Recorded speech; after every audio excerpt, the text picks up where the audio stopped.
വിഷു, തിരഞ്ഞെടുപ്പ് എന്നിവ ലക്ഷ്യമിട്ട് സുരക്ഷാ മാനദണ്ഡങ്ങൾ പാലിക്കാതെ വാഹനത്തിൽ കൊണ്ടുവരികയായിരുന്ന പടക്കം വടകരയിൽ പിടികൂടി. കൊറിയർ, പാർസൽ സർവീസ് കേന്ദ്രങ്ങളിലേക്ക് കൊണ്ടുവരികയായിരുന്ന പടക്കങ്ങളാണ് വടകര കരിമ്പനപാലത്ത് വെച്ച ഈ മേഖലയിലെ വ്യാപാരികളുടെ അംഗീകൃത സംഘടനാ പ്രവർത്തകർ പിടികൂടിയത്.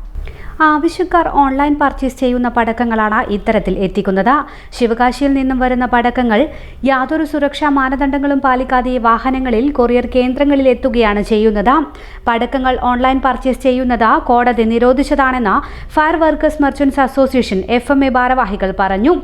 അംഗീകൃത ലൈസൻസുള്ള കച്ചവടക്കാർക്ക് മാത്രമാണ് പടക്കങ്ങൾ എത്തിച്ച് വിൽപ്പന നടത്താൻ അനുമതിയുള്ളത്. സംഭവത്തിൽ പോലീസ് കേസെടുത്തു. ജില്ലയിൽ പലയിടത്തായി ഇത്തരത്തിൽ വാഹനങ്ങൾ പിടികൂടിയിട്ടുണ്ട്. പാലക്കാട് സ്വദേശിയാണ് വാഹനത്തിന്റെ ഉടമ.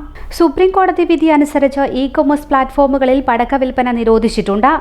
സ്ഫോടക ശേഷിയുള്ള പദാർത്ഥങ്ങൾ ഇത്തരത്തിൽ കൊണ്ടു നടക്കണമെങ്കിൽ ജില്ലാ മജിസ്ട്രേറ്റ് ലൈസൻസ്, സ്ഫോടക ഗോഡൌൺ ലൈസൻസ്, ഗതാഗത ലൈസൻസ് എന്നിങ്ങനെ ഒട്ടനേകം ഔദ്യോഗിക അനുമതി ആവശ്യമാണ്.